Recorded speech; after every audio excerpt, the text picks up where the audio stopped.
Bonsoir à tous. Ravie de vous retrouver encore ce jeudi pour notre séance hebdomadaire pour le cours logistique. J'espère que vous allez bien, que votre confinement se passe dans de bonnes conditions.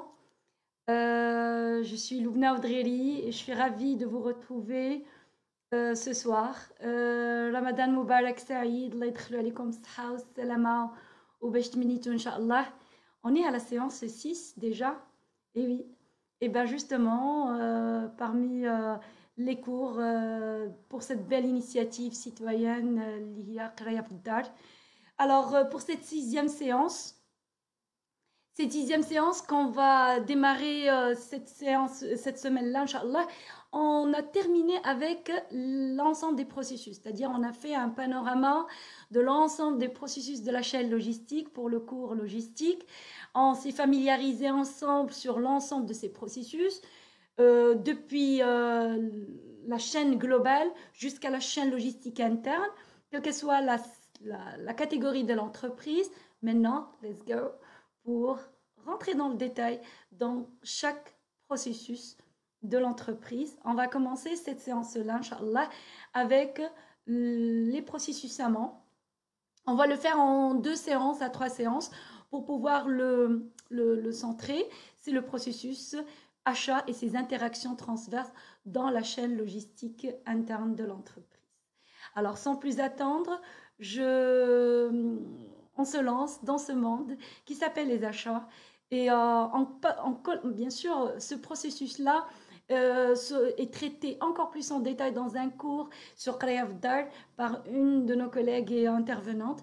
Et donc, ma séance d'aujourd'hui, c'est justement d'intégrer son interaction en transverse avec les différents maillons de la chaîne logistique de l'entreprise. Bien sûr, les séances prochaines, on va aller sur l'ensemble des autres processus. Bien, alors, sans plus attendre, donc je vous propose en fait le diapositif y afférent. Donc, on avait démarré en fait le cours, un petit récapitulatif comme d'habitude. Alors, on avait démarré le cours avec la chaîne logistique globale, Global Supply Chain. Ensuite, c'est-à-dire l'ensemble des maillons, ce sont les entreprises qui constituent la chaîne globale externe. Chaque entreprise est en même temps client-fournisseur et ce sont ces entreprises-là qui constituent cette chaîne. Ces entreprises doivent être des maillons forts et pour que ce soit des maillons forts, il faut que chaque maillon de cette Global Supply Chain, qui est en même temps client et fournisseur, puisse ramener le fameux QCD, le fameux triangle d'or, pour ceux qui s'en rappellent. Alors, pour rappel également, toutes les séances sont disponibles sur YouTube, sur le compte Qraya Fdar, Management et ensuite Logistique, Loubna Oudreri. Voilà, donc sur cette séance-là, on a dit, alors pour enchaîner sur cette séance, on est en train de faire un récapitulatif. Donc on a dit que chaque entreprise, elle est en même temps client-fournisseur, mais pour qu'elle ramène cette valeur ajoutée autant que fournisseur à ses clients, et cette valeur ajoutée, c'est le QCD, la qualité au plus bas coût et dans les meilleurs délais. Elle doit ramener d'abord le QCD de sa chaîne interne, l'ensemble des processus de sa chaîne interne, et tirer le QCD en externe. C'est ça ce qu'on va essayer de faire aujourd'hui, c'est tirer le QCD en externe grâce à son processus achat. Acheter, ça veut dire ramener, choisir, identifier le bon fournisseur qui répondra à notre besoin, comme on l'avait discuté et traité pendant la séance 2 et la séance 3, dans lequel on a étalé l'ensemble des processus. Ensuite, on est parti parler de cette chaîne globale et on a parlé des maillons de la chaîne logistique amont, de la chaîne logistique interne et ensuite ceux de la chaîne logistique aval. Cette séance-là, on démarre processus par processus, on va zoomer et c'est le processus, comme vous voyez, c'est le processus achat. Qu'est-ce que c'est le processus achat? Le processus achat, comme je l'avais expliqué en première séance, c'est un processus, comme l'ensemble des autres processus de l'entreprise, qui a des inputs et bien sûr nécessite de faire sortir un output. Son input, c'est le besoin. un besoin. C'est un besoin exprimé par l'ensemble des fonctions au sein de l'entreprise. Ce besoin-là, exprimé en termes d'un besoin pour un bien ou un service. Ce processus, le achat, quand il va en fait fonctionner, il doit nous faire ramener comme valeur ajoutée à son output un fournisseur QCD. Donc, si je veux résumer, processus achat, input, besoin, output, fournisseur QCD. Mais comment en fait va fonctionner ce processus pour qu'il puisse ramener cette valeur ajoutée? Justement, c'est en 4 verbes. Vous vous rappelez qu'on avait dit et on avait parlé de ces 4 verbes. Je les réitère en détail aujourd'hui. Prospecter, chercher le fournisseur, négocier, établir des négociations nationales ou internationales, ça dépend si le fournisseur est sur le territoire national ou encore on fait une prospection et donc on est amené à faire des négociations à l'international. La négociation à l'international ne se limite pas sur le choix que du produit ou encore sur le choix ou encore définir la qualité du produit ou le délai d'acquisition du produit ou encore le prix du produit, mais encore également sur le transport de ce produit si c'est à l'international. Et ça va être l'objet de notre séance sur les achats internationaux puisqu'on va aborder justement la partie des Incoterms que la plupart et la majorité ont demandé. Je leur ai dit patience, ça va venir, c'est dans une suite logique notre cours. Donc la négociation. Cette négociation est un art. Un acheteur doit être très fort en négociation. Que ce soit en négociation en interne, parce que n'oubliez pas que c'est un fournisseur en interne. Un fournisseur a plusieurs prescripteurs. C'est qui les prescripteurs? Eh bien, ce sont l'ensemble des demandeurs. L'ensemble des processus ou des fonctions qui expriment un besoin d'un bien ou d'un service. Et donc, du coup, le processus achat doit faire fonctionner ce processus pour pouvoir répondre à ce besoin. Qualité, coût et délai. N'oubliez pas, le but c'est quoi? Un fournisseur QCD. Et si mon fournisseur n'est pas QCD, ne répond pas à mes exigences, je serai incapable de procurer moi aussi, en tant qu'entreprise, le QCD à mes clients. Donc, il faut bien tirer le QCD dans la chaîne de valeur. Il faut bien tirer le QCD de ses fournisseurs pour bien contribuer à donner le QCD à ses clients. On a négocié la contractualisation. Alors, un acheteur doit maîtriser les éléments de base d'une contractualisation. Il ne se substituera pas à un juriste, mais il doit être très en connaissance, disons, des éléments contractuels liés aux produits ou aux services dont il a la responsabilité au niveau des achats. Et finalement, le dernier verbe ou la dernière activité, c'est quoi? C'est le suivi-évaluation, ça ne vient pas tout de suite. C'est une fois que l'ensemble de plusieurs fonctions et processus sont réalisés, quand on a concrétisé l'acte d'achat par la passation de commande chez le fournisseur, la réception du produit et donc l'utilisation de ce produit, on revient pour suivre et évaluer le fournisseur dans le but de quoi? De maintenir justement un panel fournisseur propre, clean. Il faut avoir toujours des fournisseurs QCD. Comment saurons-on? On va savoir que notre panel fournisseur est toujours QCD. Et bien justement, il faut suivre et évaluer ces fournisseurs. C'est un processus, c'est une fonction de ce processus extrêmement importante. Malheureusement, on trouve que cette fonction ou cette activité, elle est très très mal réalisée ou encore délaissée complètement dans certaines entreprises. Donc, elle est importante. Sans cette fonction-là, l'ensemble des processus amont, puis aval, puis interne, puis aval, ne pourront ramener la valeur ajoutée puisque on ne peut pas continuer à travailler avec des fournisseurs qui ne procurent pas le QCD. Donc, si je veux résumer, processus achat, qu'est-ce qu'on réalise en infine? Prospecter, négocier, contractualiser et suivre et évaluer le fournisseur. Si vous vous rappelez bien, dans la séance 3 ou 2 ou 3, sur lesquelles je me suis focalisée sur ce processus-là dans la chaîne de valeur, j'ai donné l'exemple de la mamie. La mamie qui est partie, qui voulait en fait acquérir le tissu. Et donc, c'était en fait un petit scénario pour expliquer la différence entre acheter et approvisionner. C'est un amalgame que la majorité des personnes, monsieur tout le monde, fait. et qu'on a essayé d'éradiquer. Acheter, ce n'est pas acquérir le produit. Acheter, c'est prospecter, négocier, contractualiser, suivre et évaluer le fournisseur.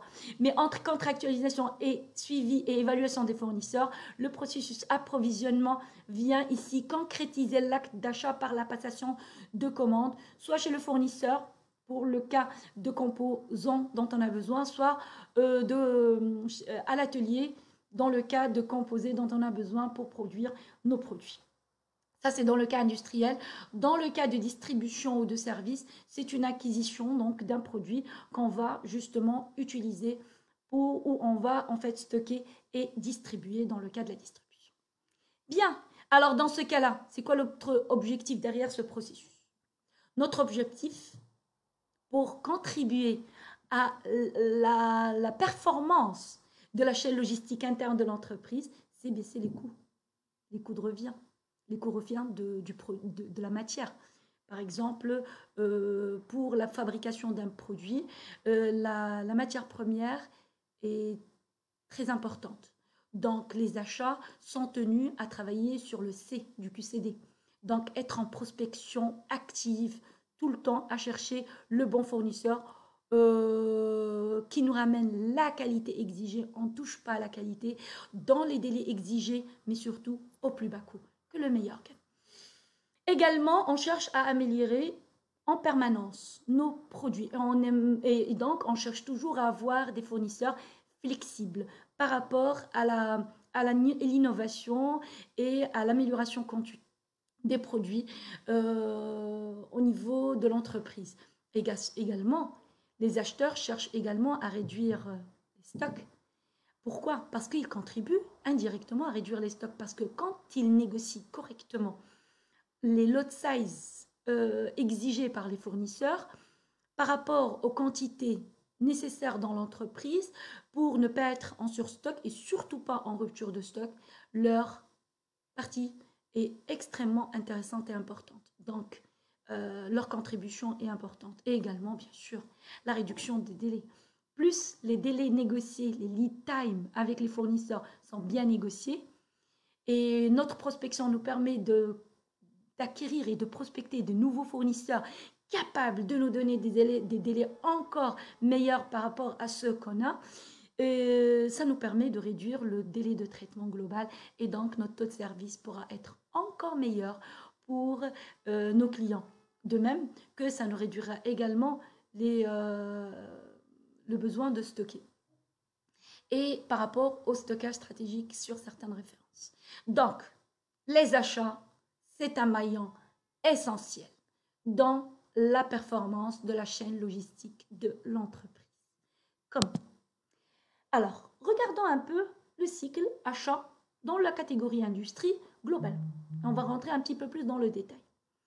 Tout commence et tout démarre par quoi? Une reconnaissance d'un besoin. C'est qui exprime le besoin? C'est l'ensemble des processus de l'entreprise exprime le besoin. Chaque processus exprime un besoin d'un bien ou d'un service. Que ce soit un achat lié direct, achat lié à la production ou principal de l'entreprise, ou ce soit des achats indirects. Ce ne sont pas des produits qui rentrent dans la fabrication ou la production du produit fini de cette entreprise. Donc, il y a une reconnaissance de besoin, une expression de besoin de la part des prescripteurs et des demandeurs, selon des spécificités, spécifications techniques bien définies, pour la matière première bien sûr, et également les quantités. Il y a un calcul de besoin qui se fait. Donc, sur cela, donc on a notre expression de besoin. C'est là où ça déclenche bien sûr le processus achat par la prospection, recherche de fournisseurs. Une fois qu'on fait cette prospection-là, on reçoit bien sûr les offres des fournisseurs. Je donne ici le flux global. Sans rentrer dans le détail, on le fera juste après. Réception des offres de fournisseurs, proposition d'offres de fournisseurs, dans quel cas, quel type, etc. Je suis dans le macro. Je vais encore rentrer dans le détail juste après. Donc, réception des offres, de la part des fournisseurs qui ont été consultés et ensuite on procède à une analyse, à une comparaison des différentes offres. Et enfin, évaluation, ces offres, ce n'est pas l'évaluation des fournisseurs dont je vais parler au début, c'est-à-dire le quatrième verbe. Cela viendra plus tard. Je parle ici de l'évaluation de l'offre reçue de la part du fournisseur et sa comparaison par rapport aux autres offres reçues. Et enfin, la contractualisation. Donc, j'arrive au troisième verbe. Très bien, on a contractualisé. Stop.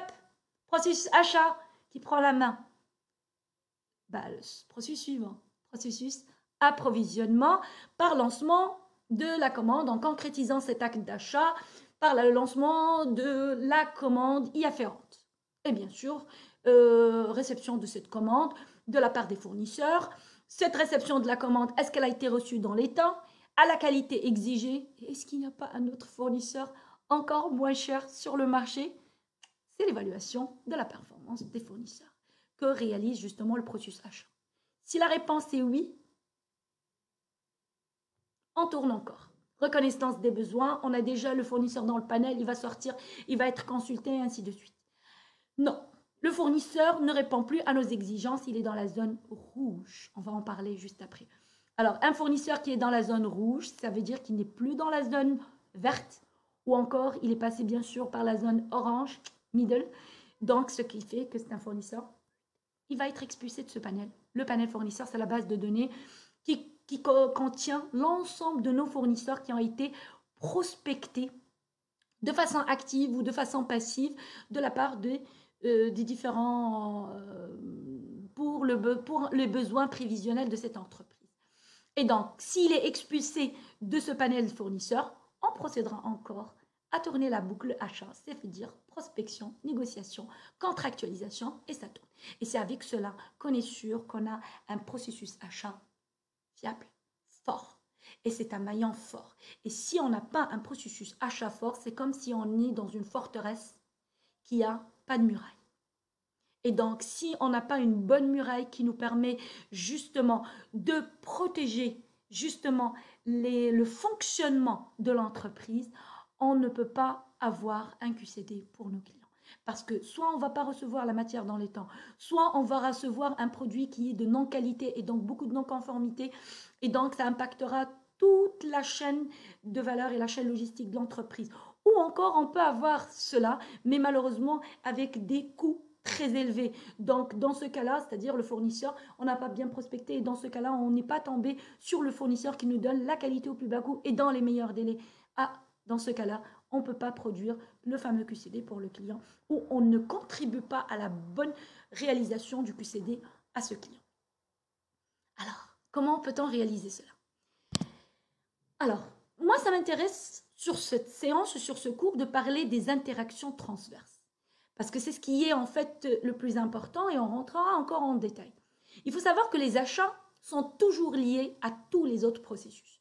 Autant que fournisseurs de leurs demandes, mais également en tant que client, puisque il y a une relation client-fournisseur.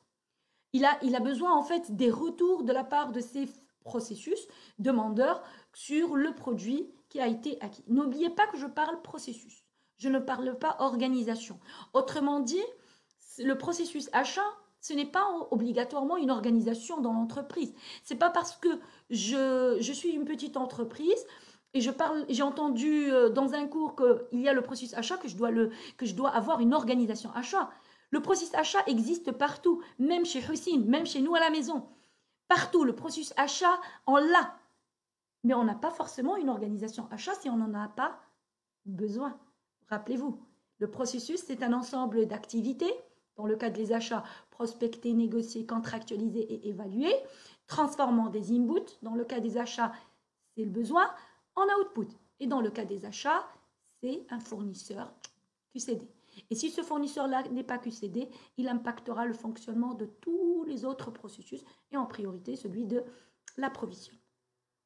Et bien sûr, l'approvisionnement pour ce qui est bien sûr le besoin en entreprise pour la matière nécessaire pour produire. Donc, c'est un maillon essentiel. Donc, par contre, j'insiste sur le fait qu'on n'est pas dans l'obligation d'avoir une organisation achat. Qu'est-ce que j'entends par organisation? Une direction, département, service ou une entité achat avec une ressource humaine qui est égale à 1. Rappelez-vous, qu'est-ce qu'on avait dit au début? Un processus, il fonctionne ou il transforme ses inputs en output grâce à des ressources humaines, matérielles et financières qu'on doit dimensionner.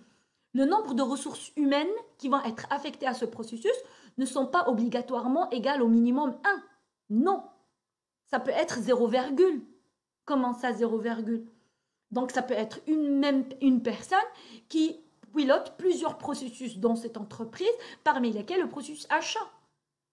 Donc pas forcément justement une personne ou plus. Donc ça peut être 0, donc on n'est pas obligé d'avoir un processus achat avec une organisation achat.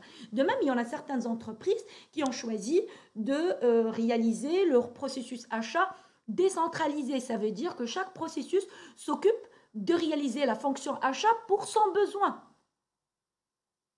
Ils n'ont pas besoin de centraliser leurs achats, leurs besoins en une entité achat.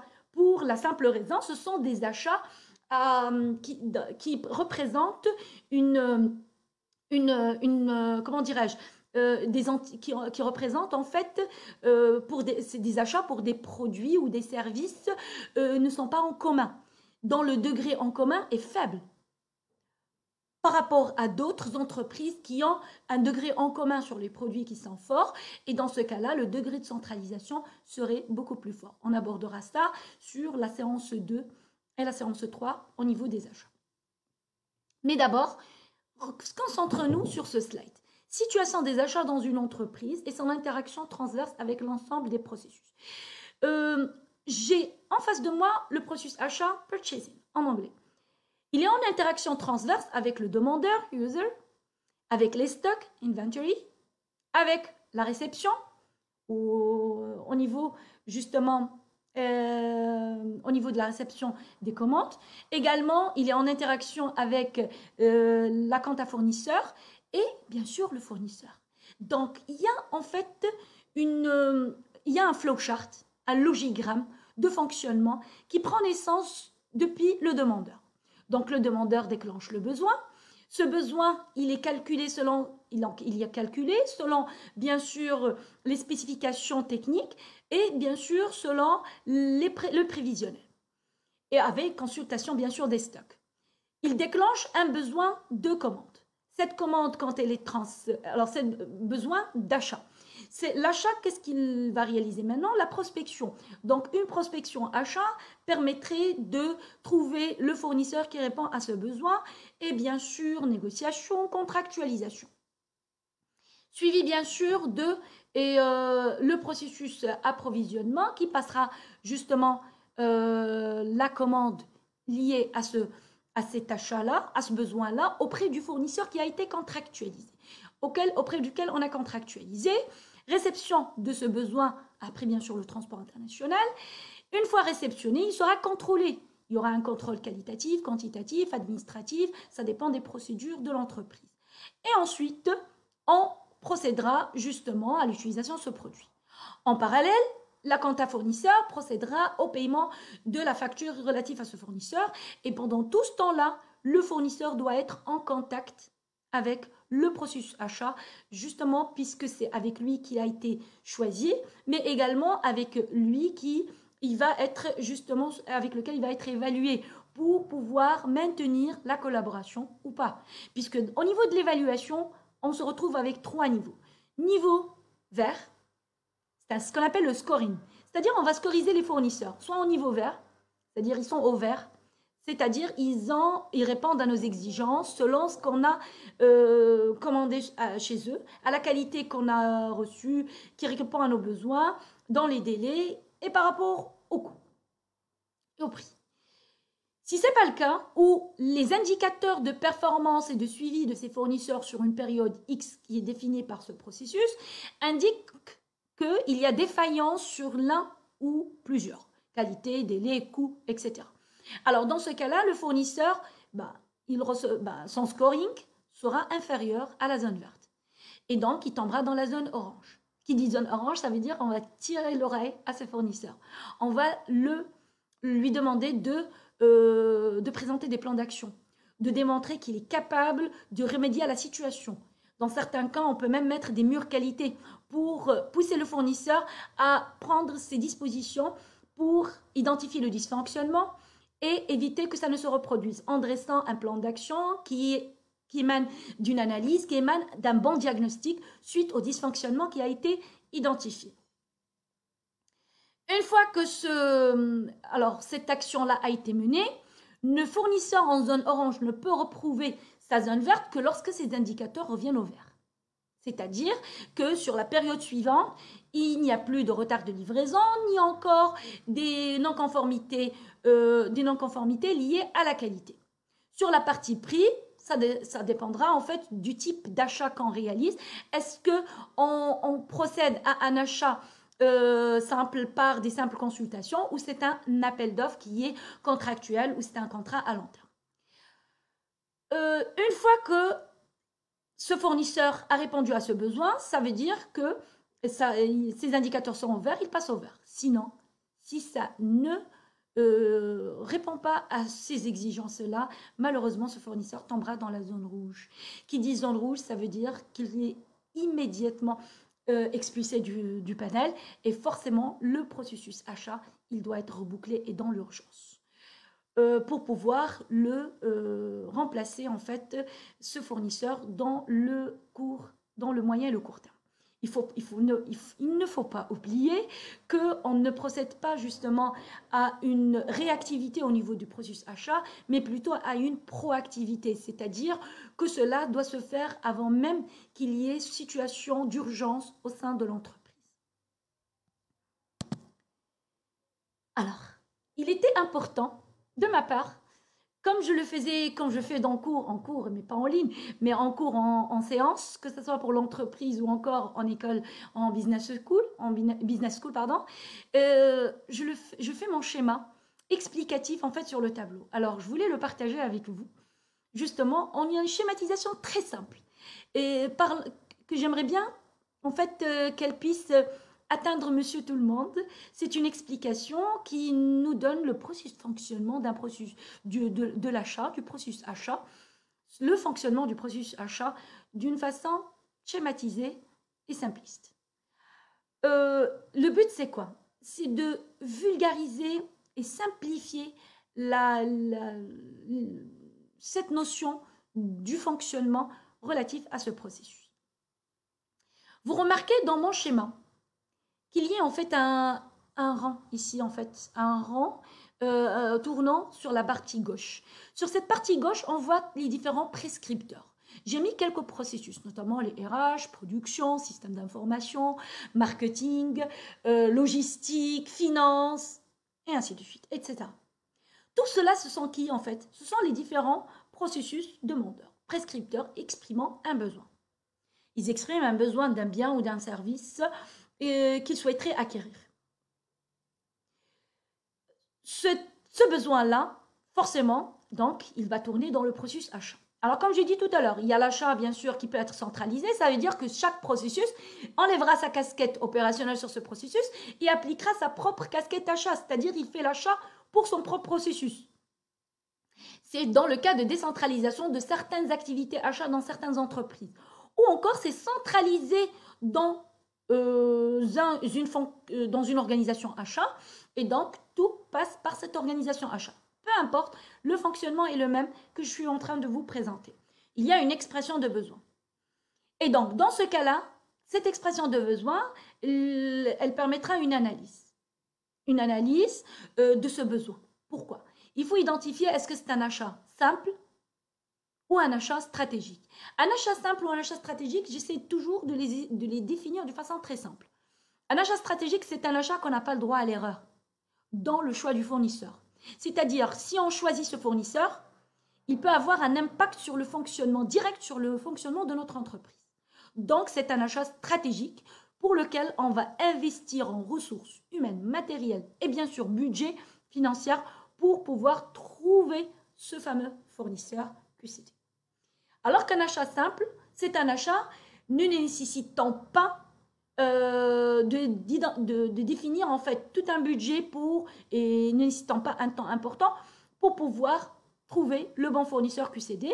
Ce sont des simples consultations qu'on réalise.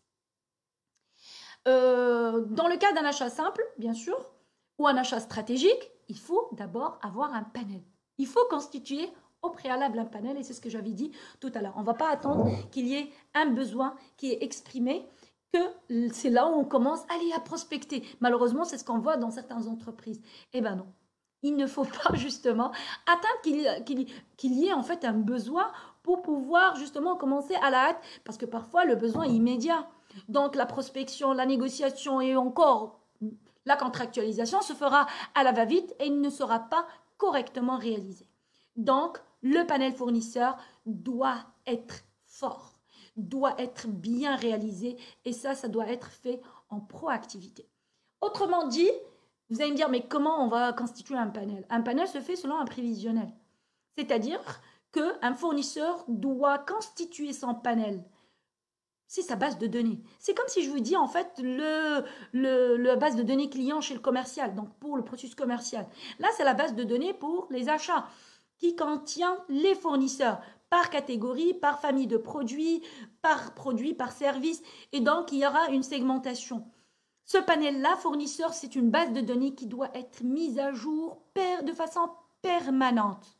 Grâce à quoi? Comment on peut justement la mettre à jour? Quatrième verbe, évaluation des fournisseurs. C'est comme ça qu'on la met à jour, qu'on les met à jour. Mais également, le premier verbe, prospection. Parce que la prospection permet encore de renforcer ce panel fournisseur par de nouveaux fournisseurs qui répondent à nos exigences, à notre QCD et à nos exigences qui connaissent bien sûr une perpétuel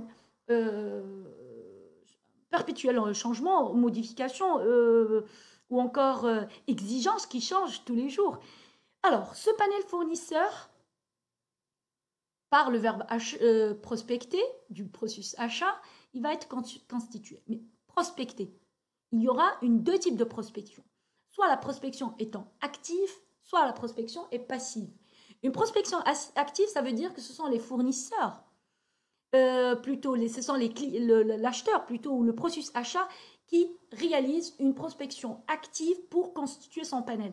C'est-à-dire qu'il est à la quête et à la prospection sur des marchés par rapport aux fournisseurs. Ça peut être au niveau des salons.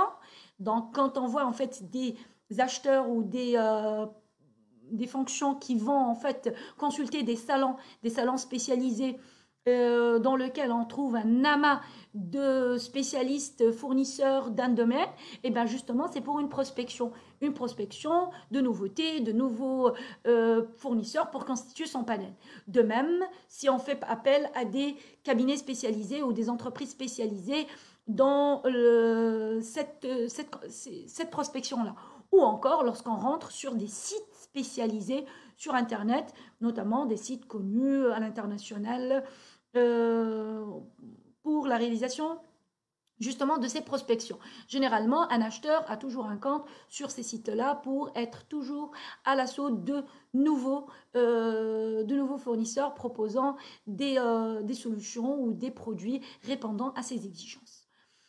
Ça, c'est la prospection active. Alors que la prospection passive, c'est une prospection prospection passive, c'est une prospection dans laquelle c'est pas l'acheteur ou le processus achat qui était à l'assaut ou à la recherche de ses fournisseurs, mais plutôt ce sont les fournisseurs qui étaient à la recherche justement de ce client, de cette entreprise. Et donc l'acheteur n'a fourni aucun effort ni investi aucun budget pour trouver ce fournisseur. C'est ce fournisseur-là qui l'a consulté, c'est-à-dire qui a essayé de rentrer en contact avec ce client en lui proposant ses services. Et donc, c'est une prospection active pour le commercial auprès du fournisseur.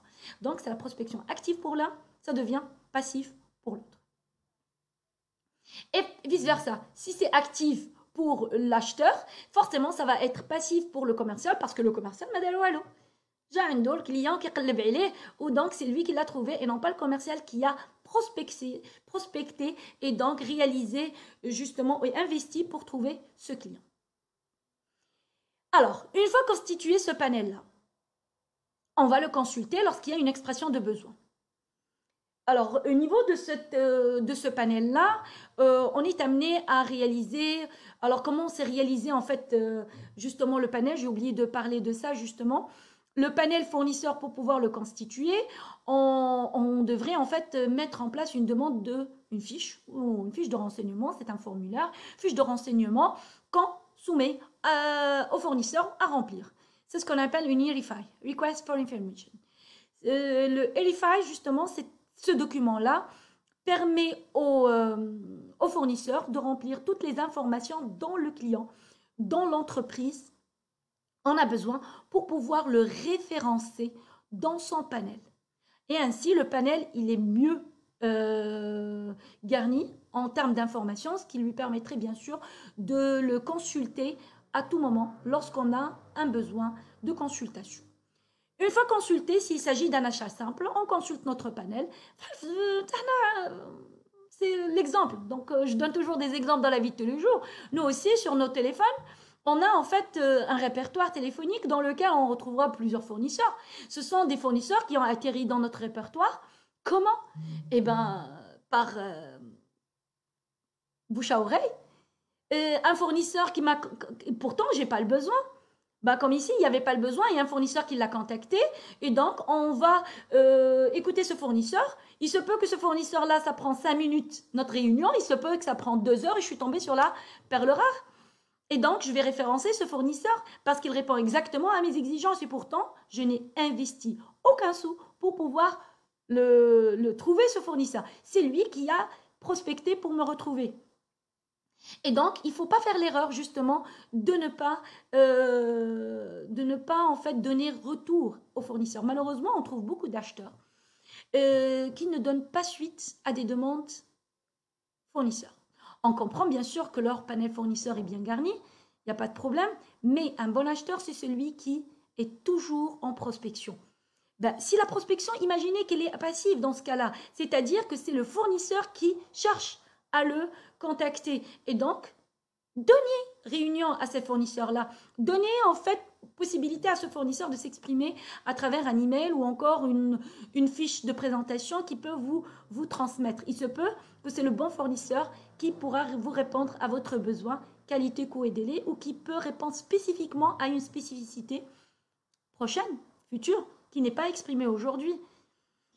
Et donc, ce fournisseur-là, il atterrira justement sur votre panel. Une fois consulté ces différents fournisseurs sur un besoin spécifique, ce sont des fournisseurs qui font partie de notre panel, alors on recevra justement, ils vont étudier le besoin, bien sûr, ces fournisseurs, et ils vont nous transmettre les offres.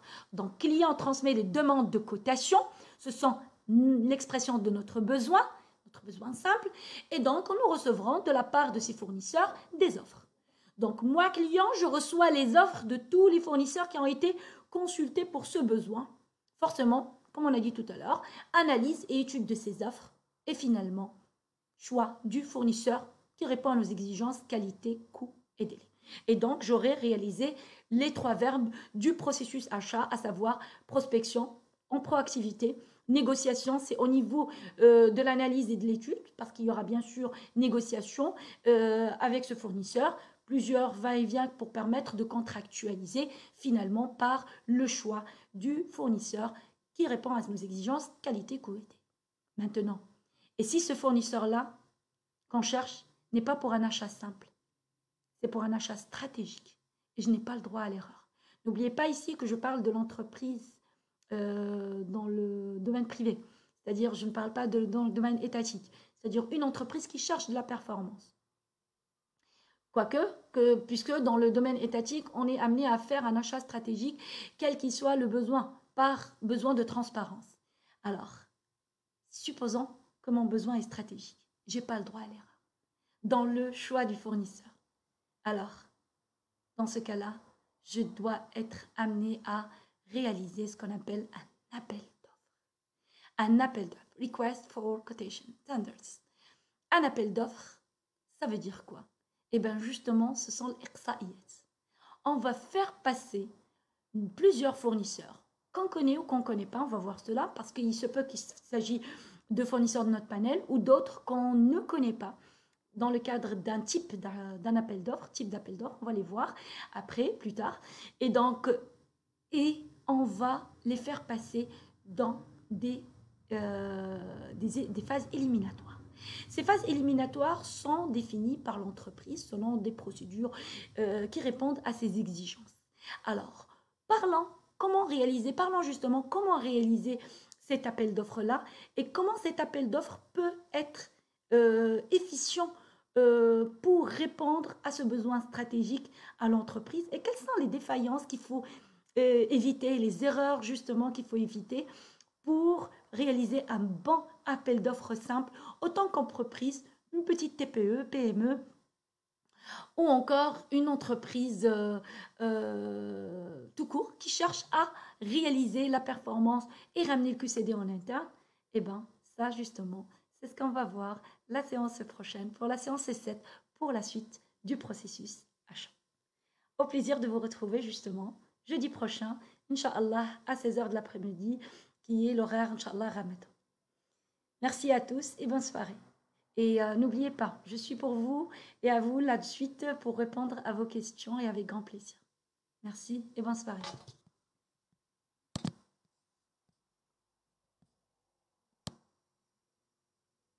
Bonsoir tout le monde. Oui.